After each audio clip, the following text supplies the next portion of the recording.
Hi, I'm Kitty Cat Nix, and today we're going to be talking about the adventures of the three farmers. Three men who once went to Begalith Fair had a strange adventure before they reached home. One of them was a farmer from Gilwan. On his way home, he came across the fairy family dancing. He looked on for hours, and the music was so sweet that he felt certain that even if he was in heaven, he would not hear anything sweeter. But he forgot himself, and while listening, went too near.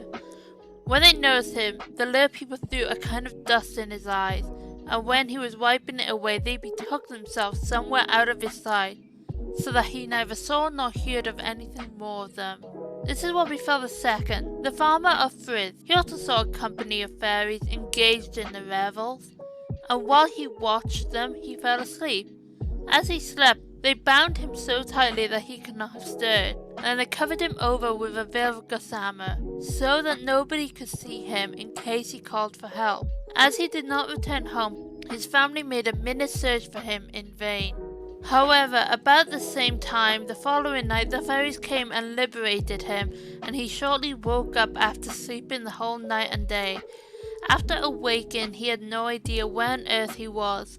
He wandered about the slopes on the Gander and near the Gorse Flower until the cocks crew, when he found where he was, namely less than quarter of a mile away from home. The third was a farmer from Dres Acoy. He was going home along the old road of the Gadar. When he was near the top, he saw a fine, handsome house, in which there was a rare merrymaking. He knew very well there was no such building anywhere on his way, and it made him think that he had mistaken his road and gone astray.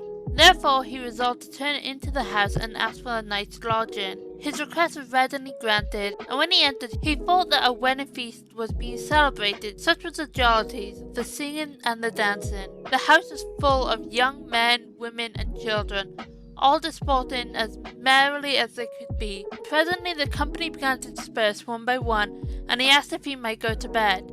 He was led into a beautiful chamber, where the bed was so soft and the sheets were white as snow. He at once undressed and went to bed, and slept quietly enough until the morning. He opened his eyes and found he was sleeping in an open bogland, with a clump of rush as his pillow and the blue skies as his coverlet. Thanks so much for listening to this episode, and I hope you enjoyed it. If you enjoyed it, please subscribe, and consider following me over on Twitch. I'm live every Monday, Thursday, Saturday, and Sunday. I would love to have you there. We play a lot of mainly horror games. There's also an option to get me to read the book, in which I make a lot of mistakes while reading, and I get very embarrassed and nervous. It's great fun. I love to be trolled over there, so come hang out. It's a whole lot of fun, and it can get quite weird. So yeah, thank you so much for watching, and I hope to see you in the next video. Bye!